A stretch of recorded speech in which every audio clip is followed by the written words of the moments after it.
கருவேப்பிலை பார்த்திங்கன்னா எவ்வளோ பெருசு மரத்துலேயே இருக்குது. இந்த மரத்தில் போகும்போது காமிக்கிறேன்.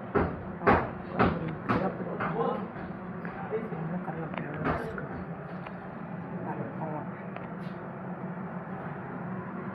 அப்புறம் இஞ்சி, பச்சை மிளகாய், இஞ்சி எல்லாம் தட்டி போட்டு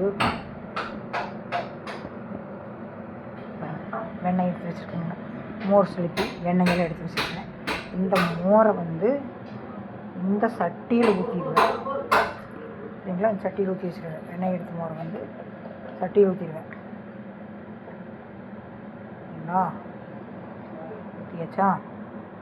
வெண்ணெய் எப்படி ரெண்டு வச்சுருக்கீங்களா? எவ்வளோ பெரிய வெண்ணெய் நிற்கும். வெண்ணெய் கையில் எடுத்தால் கையெல்லாம் வலுவல் நேரம் கழுவிட்டு இருக்க முடியாது. அதனால் வரி இஞ்சி மோர் பார்த்தீங்களா? என்ன செய்யுறீங்களா?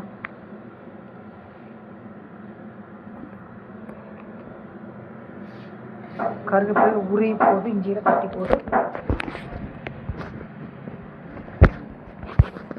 இந்த இஞ்சி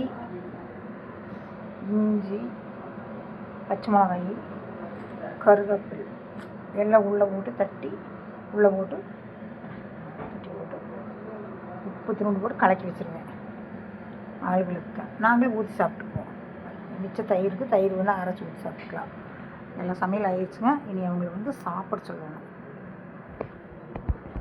சாப்பிட கூப்பிடுங்க பாருங்க அவங்கள. அண்ணா சாப்பிட்றீங்களா?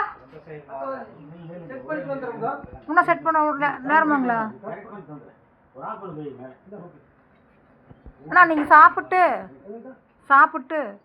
அப்புறம் இது பண்ணுங்க. நான் சமையல் செஞ்சுட்டேன். நீங்கள் சாப்பிட்டா சரி. எனக்கு இந்த ஒரு வேலையை மட்டும் முதல்ல, ஏன்னா இந்த ஆடு குட்டி எங்கேயும் போகிற வழி இல்லை. இப்படி போட்டு உங்களுக்கே தெரியுது எத்தனை கிடக்குன்னு பாருங்க. அதனால தான் பிரச்சனை. இப்போ இந்த நிலம் பெஸ்ட்டாக நாங்கள் இந்த சோஃபாவெல்லாம் தூக்கி போட்டு இது பண்ணிக்குவோம். சரி போயிட்டு வா, சாமி கும்பிட்டு சீக்கிரம் வா. இல்லை அவங்க அதெல்லாம் செய்கிறாங்க. வந்துட்டாங்க. சரிப்பா. சரி நிலம் வைக்கிறாங்க. அவங்களுக்கு சாப்பாடு வச்சேன். அங்கே வச்சுருக்கிறது என்ன தெரியுங்களா? மாட்டு பருத்தி கொட்டை, அரிசி. இன்னும் எங்களுக்கு நிறைய வேலை இருக்குது. பாருங்க இப்படியெல்லாம் கிடக்குன்னு பார்த்தீங்களா? இதெல்லாம் எடுத்து வைக்கணும். அந்த பக்கம் 3 ஆளுக்கு வேலை சாப்பாடு செஞ்சிச்சு. 3 பேர் இங்கே தான் சாப்பிடுவாங்க. ஃப்ரெண்ட்ஸ் எல்லாம் சமையல் முடிஞ்சிச்சு. பாய். அடுத்த வீடியோவில் சந்திப்போம்.